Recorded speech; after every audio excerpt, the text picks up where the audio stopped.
मी आज दिल्लीला पक्षाच्या एका कामाकरता आलो होतो. मध्य प्रदेशच्या लोकसभा निवडणुकीच्या निकालावर समीक्षा करण्याकरता काँग्रेस अध्यक्षांनी एक 3 सदस्यांची एक कमिटी नेमलेली आहे. त्या कमिटीमध्ये मी आणि माझ्यासोबत गुजरातचे आमदार जिग्नेश मेवानी आणि ओरिसाचे काँग्रेसचे लोकसभेचे खासदार सप्तगिरी उलाव हे आम्ही तिघांची मीटिंग होती. आम्ही 2 दिवस भोपाळला जाऊन सर्व उमेदवारांची चर्चा केली आणि आज इथं दिल्लीच्या नेत्यांची चर्चा करण्याकरता आणि बाकी काही चर्चा करण्याकरता मी काल आणि आज आलो होतो. आमचं सर्व मध्य प्रदेशच्या समीक्षा समितीचं काम संपलेलं आहे. आम्ही काही दिवसातच पक्षश्रेष्ठींना आमचा पाहणी अहवाल सादर करू. या कामाकरता मी दिल्लीला आलो. आता कन्क्लुजन निश्चितच निघालेलं आहे, परंतु आम्ही अहवाल सादर केल्यानंतरच मी आपल्याशी बोलेन. त्याच्या आधी बोलणं देखिए, कांग्रेस अध्यक्ष ने मध्य प्रदेश लोकसभा चुनाव के नतीजों की समीक्षा करने के लिए एक 3 सदस्यीय समिति गठित की थी, जिसमें मेरे साथ गुजरात के विधायक जिग्नेश मेवानी जी थे और उड़ीसा के कांग्रेस के लोकसभा के सांसद सप्तगिरी उलावा थे. हम 3 जनों ने 2 दिन भोपाल का दौरा किया और वहाँ सभी कांग्रेस के लोकसभा के उम्मीदवारों से हमने बात की. भोपाल में मध्य प्रदेश की जो पॉलिटिकल अफेयर्स कमेटी थी उनके सब सदस्यों से बात की और 2 दिनों के लिए हम दिल्ली आए, जहाँ हमने जनरल सेक्रेटरीज आज के पहले वाले जनरल सेक्रेटरीज और कांग्रेस के सेक्रेटरीज और कुछ और नेता लोगों से बात की. अब कमेटी का काम वैसे तो हमने पूरा काम कर लिया है. कुछ और लोगों से ज़रूरत पड़ी तो फ़ोन पे हम बात करेंगे और कुछ दिनों में हम अपनी रिपोर्ट पेश करेंगे. तो ये हमारा काम यहाँ का हो गया. मैं वापस अभी थोड़ी देर में मुंबई वापस जा रहा हूँ. सरकार मुख्यमंत्र्यांनी जी घोषणा केली क्या कुछ फाइंडिंग इसमें? देखिए, फाइंडिंग तो जब हम रिपोर्ट पेश करेंगे कांग्रेस अध्यक्ष को उसके बाद ही बताएंगे. अभी बीच में करना सही नहीं रहेगा. हम अपने जो भी हमने समीक्षा की है, हमें जो देखा है ऑब्जर्वेशन से, वो हम साथ पेश करेंगे. उसके बाद ही हम बात करेंगे. बाबा, महाराष्ट्रामध्ये मोठ्या घोषणा होत आहेत. महाराष्ट्राची तेवढी आर्थिक पत आहे का? आता हा प्रश्न असा आहे की दिवा विस्ताना जसा थोडा जास्त चमकतो त्याप्रमाणे चाललेला आहे. उद्याची चिंता न करता वाटेल त्या घोषणा करायचं चाललेलं आहे. घोषणा केल्या आणि काही समाजाला जर लाभ मिळाला त्याचं आम्ही स्वागत करतो. पण या सगळ्या घोषणांना ज्या प्रकारे UPA सरकारने कायदा करून अधिकार दिला होता, त्याला राईट्स बेस्ड लेजिस्लेशन म्हणतात, कायद्यावर आधारित तुम्ही जे लाभ द्या. आमचं म्हणणं आहे की तुम्ही ही जी लाडली बहिणा मध्य प्रदेश योजनेच्या कॉपी करत तुम्ही लाडकी बहीण केलेली आहे, चांगली गोष्ट आहे. गरीब महिलांना मदत मिळाली पाहिजे, पण कायदा करा. उद्या निवडणूक संपली की पुढं काय होईल याची खात्री नाही. कारण तुम्ही बजेट भाषणात सांगितलं की या योजनेला 46 ते 50 हजार कोटीचा खर्च येईल, पण बजेटमध्ये तरतूद 10,000चीच आहे. म्हणजे 3-4 महिनेच तुम्हाला काढायचे. निवडणुकीनंतर मग झालं ते जे होईल त्यावर पुढचं सरकार बघून घेईल. अशा प्रकारे ही योजना आहे. आपण म्हटल्याप्रमाणे आज काही इतर योजना त्यांनी जाहीर केलेल्या आहेत. म्हणजे आता योजना जाहीर करायच्या, त्याची अंमलबजावणी करण्याची काही जबाबदारी या सरकारवर नसणार आहे. आणि त्यामुळं मग तिजोरीमध्ये आहेत का नाही पैसे, आज काही खर्च करायचे नाही, नुसत्या आज घोषणाच करायच्यात आणि पुढचं सरकार आहे ते बघून घेईल मग काय झालं ते तिजोरीचं. पण मला एक चिंता याची आहे की मुळातच आपण एक 1,10,000 कोटीचं वित्तीय तूट असणारं बजेट सादर केलं. फेब्रुवारी महिन्यामध्ये 24-25चं बजेट सादर केल्यानंतर दुसरं बजेट अतिरिक्त का बजेट सादर केलं हे काय आम्हाला अजूनही कळलेलं नाही. अर्थमंत्र्यांनी विधानसभेमध्ये त्यामधील संदिग्ध उत्तरं दिली की हो बरोबर आहे, दुसरं बजेट आहे आणि निवडणूक झाल्यावर तिसरं बजेट यायलाच लागेल. म्हणजे यावर्षी महाराष्ट्र विधानसभेची 3 अंदाजपत्रकं असतील.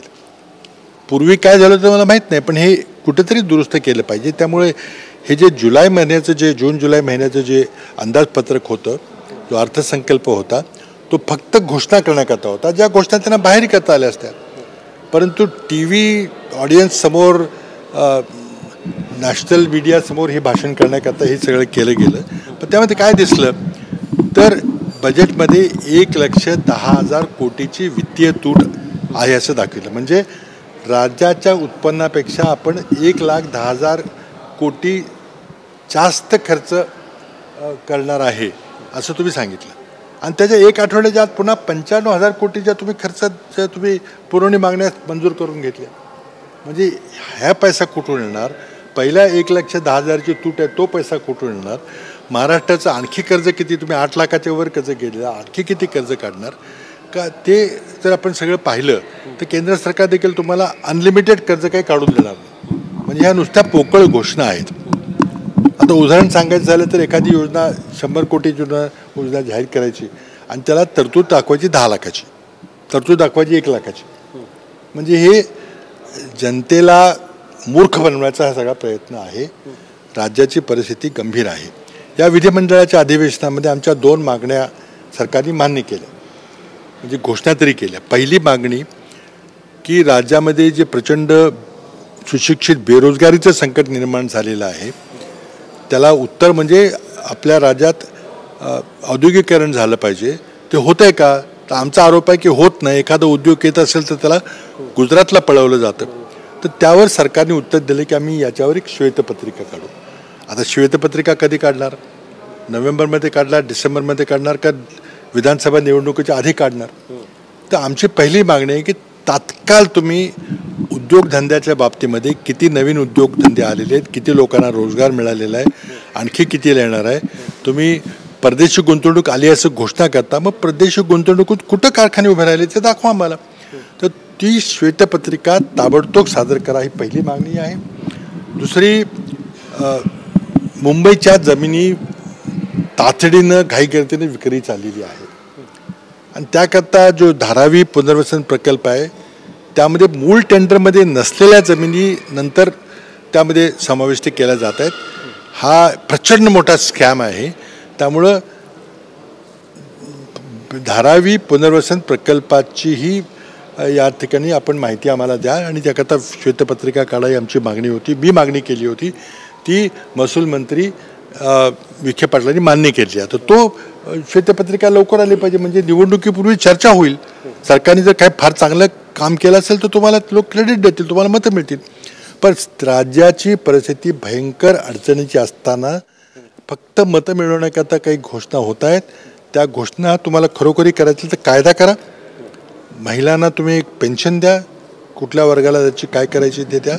त्याच्यावर अंतिम तारीख वगैरे करू नका. हा प्रत्येक महिलेचा जो ती अटी फुलफिल करते त्या सगळ्याचा अधिकार आहे, हक्क आहे.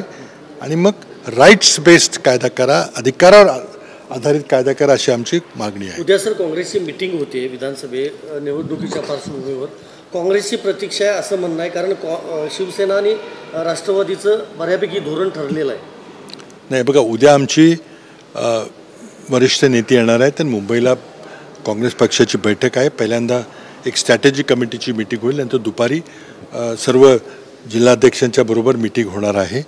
या निवडणुकीच्या पूर्वतयारीचा भाग आहे. एक जागा वाटप कशी करायची, तिकीट वाटप कसं करायचं याची स्ट्रॅटेजी काहीतरी उद्या ठरेल. आणि त्यामुळं एक अत्यंत महत्त्वाची मीटिंग उद्या काँग्रेस पक्षाची होत आहे. जागा वाटप समसमान होणार असं एक म्हटलं गेलंय, तर ते का चेहरा निवडणुकीत मुख्यमंत्री पदाचा चेहरा असणार का? या दोन्ही गोष्टीवर जाहीर चर्चा करणं शक्य नाही आहे. जागा वाटपाचा फॉर्म्युला, जागा वाटपाची कमिटी, मग कुणाकुणाशी अलायन्स करायचं वगैरे हे सगळे आमचं बंद खोलीत ठरेल आणि जेव्हा निर्णय होईल तेव्हा तुम्हाला सांगितलं जाईल. एक महाराष्ट्रामध्ये सगळ्यात चर्चेचा विषय विशाळगडावरती झालेल्या घटना आणि महाराष्ट्रात या सगळ्याबाबत चर्चा असताना ज्या पद्धतीने प्रतिक्रिया उमटत आहेत आणि खास करून धारकऱ्यांबाबत शंका उपस्थित केली जाते, आरोप केले जातात. तुमच्याही काळामध्ये तुम्ही स्वतः मुख्यमंत्री असताना या सगळ्या संदर्भात अहवाल सादर झाला होता, याबद्दल तुमचं काय म्हणणं आहे? हे पहा, महाराष्ट्राची विधानसभा निवडणूक आणि त्याचबरोबर होणारी हरियाणाची विधानसभा निवडणूक, त्या दोन्ही निवडणुकीमध्ये मोदी सरकारचा पराभव अटळ आहे.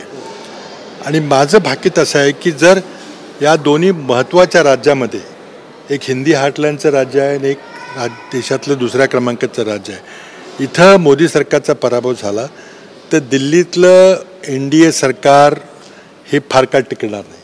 त्यामुळे अत्यंत महत्त्वाच्या निवडणुका तरी कशाही काही करून या निवडणुका जिंकल्या पाहिजेत. आणि त्यामुळं या महाराष्ट्रामध्ये तरी किमान जातीय दंगली केल्याशिवाय आपल्याला ही निवडणूक जिंकता येणार नाही हे RSS भाजपने ठरवलेलं आहे.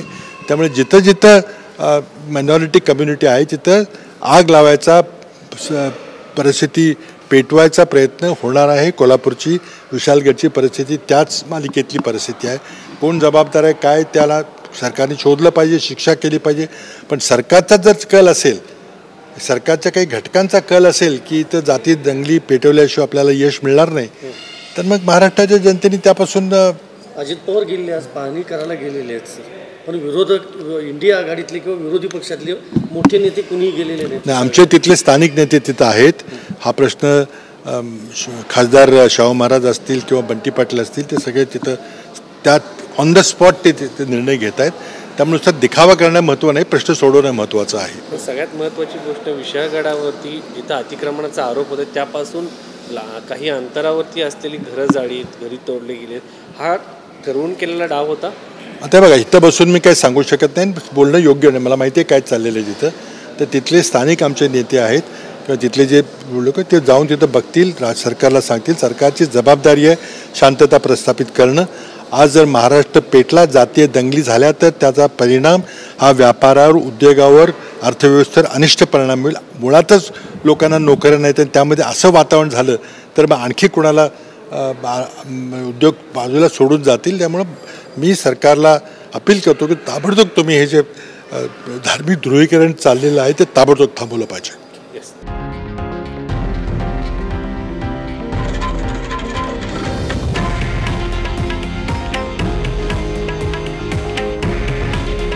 हे आहे देशातील नंबर 1 न्यूज नेटवर्क आणि आपण पाहत आहात TV9 मराठी. काळजी तुमची, हित महाराष्ट्राचं.